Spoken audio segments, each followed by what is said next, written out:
5 étapes pour faire le plan du potager. Hello à tous, j'espère que tout le monde va bien. Et si on commençait l'année en mettant toutes les chances de notre côté pour pouvoir avoir un potager productif au printemps et à l'été? On va donc voir ensemble comment organiser notre espace pour maximiser les bénéfices.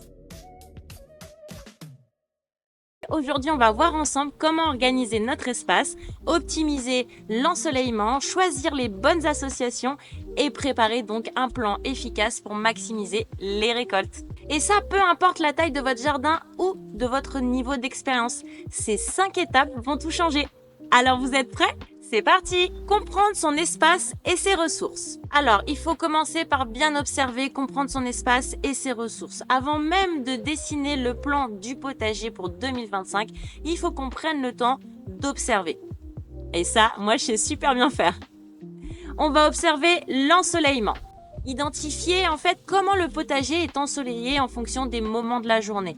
Alors, attention, n'oublions pas que le soleil est plus haut en été, donc on va dire une zone qui est à l'ombre en hiver peut être au soleil en été. Une zone ensoleillée, on parle de 6 heures et plus de soleil. Une zone mi-ensoleillée, on a entre 3 et 5 heures de soleil. Une zone ombragée, en fait, c'est pas de soleil direct. Donc on prend le temps d'observer les endroits les plus lumineux qui seront parfaits pour par exemple nos légumes fruits comme les tomates, les poivrons ou même les courgettes. Et pour les coins un peu plus ombragés, pas de panique, on les réserve pour les légumes feuilles, comme par exemple les salades, les épinards. Ça, c'est des coins aussi parfaits, ces zones ombragées, pour mettre des composteurs par exemple. Voyons maintenant la taille et la structure du potager. Alors, pour faire un potager, il n'y a pas besoin d'un hectare. Même avec 6 mètres carrés, un petit potager peut donner de grands résultats. Donc, si on a un espace réduit, il faut qu'on utilise des techniques et c'est souvent la rotation des cultures qui devient notre meilleur allié parce que ça va éviter d'épuiser le sol. On en parle d'ailleurs juste après, mais gardons bien en tête que les légumes gourmands en nutriments comme par exemple tomates, aubergines vont nécessiter un sol riche. On va aussi garder en tête que les cultures doivent être organisées aussi en fonction de leurs besoins en eau et de l'accès à l'eau. Et bien sûr, on pense à prévoir l'installation de structures pour agrandir le potager sur la hauteur. Ensuite, on va tester et enrichir son sol. Alors, on va faire un test simple. Si la terre, elle colle, elle est argileuse. Si elle s'effrite, elle est sableuse. J'ai d'ailleurs fait une vidéo à ce sujet sur la texture et le pH de la terre. C'est une technique très simple qui va vous permettre de pouvoir tester tout ça. Et en fonction des résultats, vous allez pouvoir ajouter du compost maison, du fumier pour avoir une terre bien vivante. Et en plus, vous mettrez le fumier et le compost en fonction des plantes que vous allez planter dans la zone. Puisque en fait, chaque plante a des besoins bien spécifiques. Petite astuce, si vous avez une terre qui est mal drainée, une terre qui est trop compacte, trop argileuse, n'hésitez pas à cultiver sur but ou à créer des carrés potagers. Et dans ces cas-là, ça vous permettra de cultiver sans souci. Maintenant, passons à la rotation des cultures. Alors, il faut garder un sol en bonne santé si on veut pouvoir avoir des récoltes. Donc la rotation des cultures, en fait, pourquoi en fait c'est crucial? Parce que cultiver les mêmes légumes aux mêmes endroits, ça épuise le sol, ça favorise les maladies. Et donc, si on ne met pas en place une rotation, on va avoir toutes ces problématiques. Donc, avec une rotation de 4 ans, vous permettez à votre terre de se régénérer naturellement. Alors, comment on organise une rotation efficace? Voici un modèle clé pour un cycle simple. Première année, on met des légumes racines comme les carottes, les radis, les navets, la betterave. Ils vont permettre de décompacter le sol et ils utilisent très peu d'azote. La deuxième année, on va mettre des légumineuses, haricots, pois, fèves. Ces plantes, elles vont fixer l'azote dans le sol et donc l'enrichir. La troisième année, on mettra des légumes fruits, tomates, courgettes, aubergines, concombres, dans le bac, puisqu'en fait, ils bénéficient du sol riche laissé par les légumineuses. Et la quatrième année, on mettra des légumes feuilles, comme par exemple la laitue, les choux ou voire les épinards. Ils ont un besoin modéré en nutriments. Et donc, l'astuce, c'est d'alterner les familles, les solanacées, les légumineuses, les crucifères, pour limiter en fait les maladies et épuiser le sol.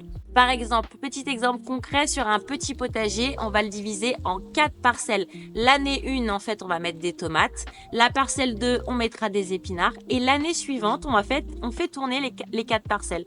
Ce qui fait que la parcelle 1 va passer en parcelle 2 et ainsi de suite. Voyons maintenant les plantes qui s'entendent à merveille. Les associations bénéfiques, amies ou rivales. Certaines plantes adorent être voisines. Elles s'aident en fait mutuellement, alors que d'autres, en revanche, elles se nuisent entre elles.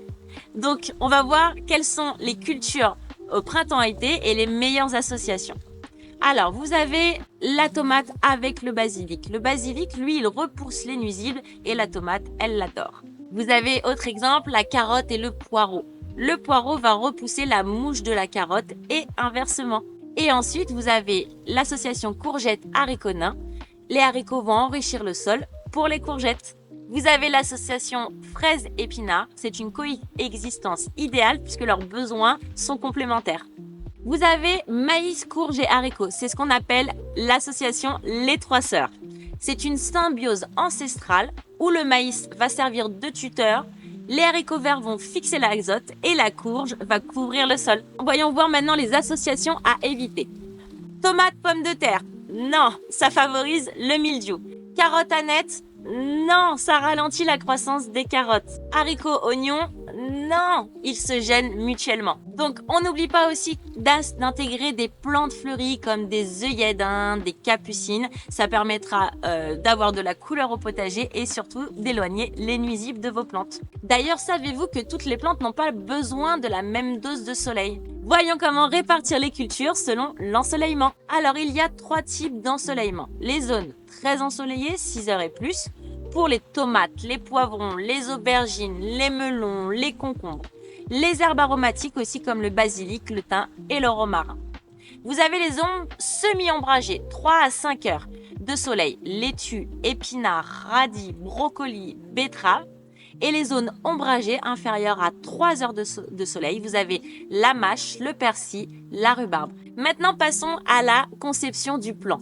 Maintenant qu'on a tous les éléments. Dessinez un plan du potager. La clé pour un potager réussi, c'est un plan bien pensé. Alors, comment on va s'y prendre? On va dessiner l'espace sur un papier. Vous pouvez utiliser une application, l'ordinateur, ce que vous voulez. Vous allez diviser en zones selon l'ensoleillement et la rotation. Vous allez placer les cultures en tenant compte des associations et de l'emplacement nécessaire. Vous allez réserver des espaces pour des plantes vivaces, comme par exemple des fraisiers, qui vont rester très longtemps, environ 3 ans. Et si vous installez des vivaces, faites attention si elles restent très longtemps, à ce que dans les rotations, il n'y ait pas de mauvaises associations. Et donc vous vous posez, vous réfléchissez, prenez-vous une boisson, mettez-vous au potager. Moi là c'est ce que je vais faire après. Je vais me poser et je vais préparer mon plan, profiter, observer, etc. Et surtout aussi bien me souvenir de comment le potager est ensoleillé. Alors voyons un exemple pour 6 mètres carrés. Vous avez une parcelle 1, on va dire, tomate, basilic, capucine. Parcelle 2, vous allez mettre laitue, carotte, épinards. Parcelle 3, courgettes, haricots nains et œillets d'Inde. On en profite aussi pendant qu'on fait le plan du potager pour imaginer les améliorations, les optimisations. Est-ce qu'on souhaite l'agrandir? Est-ce qu'on souhaite refaire? Moi, pour ma part, en fait, j'ai une zone qui était très ombragée, avec, on va dire, très peu de soleil. La terre, il n'y avait rien qui poussait enfin, voilà. C'était pas ouf, j'avais pas beaucoup de récoltes et tout, donc je me suis dit, j'ai un problème dans la terre. Donc j'ai décidé de revoir, et puis le bac était beaucoup trop large, j'arrivais pas, etc., etc. Donc j'ai décidé de revoir, en fait, les bacs à un certain endroit, donc juste, en fait, derrière vous. Donc j'ai refait les bacs.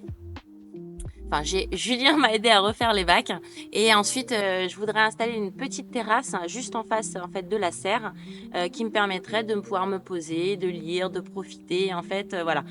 Donc c'est ce que je vais faire, et puis dans cette nouvelle zone je vais mettre un bac, et donc dans ce bac je pourrais faire pousser toutes les plantes aromatiques, ou toutes les plantes en fait qui nécessitent très peu, enfin il y a quand même du plein soleil en fin de journée. donc on va dire mi-ombragé. Donc je vais pouvoir, mais en tout cas j'évite aussi parce que c'était contre le lierre et donc forcément j'avais beaucoup de limaces et choses comme ça. Donc là j'ai mis une bâche tout autour de manière à pouvoir faire ma petite terrasse. Après par la suite je vais acheter des calbotis tout propres, tout beaux, voilà, pour faire vraiment un truc sympa où je vais pouvoir me poser en fait au printemps et puis cet été. J'espère aussi pouvoir me créer une table haute de manière à pouvoir faire les vidéos et avoir un endroit pour faire les vidéos pour que ça soit pratique et qu'on voit mieux, que je puisse installer à différents endroits, des endroits fixes en fait où je vais pouvoir mettre ma caméra et ça sera plus simple parce qu'à chaque fois je déplace tout, voilà, ça perd beaucoup de temps en fait à filmer ce que je suis en train de faire alors que si je le faisais pas, je pourrais direct, enfin ça me prendrait 2 fois moins de temps. Donc n'hésitez pas non plus à, on va dire, profiter pour réfléchir à l'optimisation du potager. Vous avez constaté des problématiques quand vous avez fait votre bilan de 2024, des problématiques de terre, enfin en tout cas de culture qui ne poussent pas, des problématiques de drainage d'eau, etc., etc. Du coup, voilà, janvier, c'est le moment de réfléchir à toutes ces problématiques et essayer de trouver des solutions et puis de les mettre en œuvre à partir de février, mars et pour qu'avril, on puisse vraiment profiter à fond du potager. Et surtout que ça soit productif, parce que c'est vrai que c'est beaucoup de bien-être, mais quand on voit parfois le peu de résultats qu'on peut obtenir, ça fait pas trop plaisir. Donc voilà, le plan du potager, c'est vraiment fait pour réfléchir à cette année. Bien évidemment, il y aura des aléas, bien évidemment, il y aura des changements, peut-être même qu'on va se rendre compte que non, en fait, ça va pas fonctionner, voilà. Mais c'est pas grave, au moins on part avec un plan. Après, si pendant le voyage, la destination change ou les conditions changent, on s'adaptera. Mais en tout cas, on part avec un plan. Donc voilà, en conclusion, avec un plan bien soigné, des associations bien choisies, votre potager devient une source de plaisir, d'économie et également de saveur. J'espère que cette vidéo vous a plu. N'hésitez pas à liker, à vous abonner et à me dire en commentaire quelles sont vos associations préférées et comment vous allez procéder pour la rotation. Est-ce que vous avez d'autres systèmes de rotation? Donc en attendant la prochaine vidéo, bon jardinage, prenez bien soin de vous et n'oubliez pas, faites de votre alimentation votre première médecine. Ciao ciao!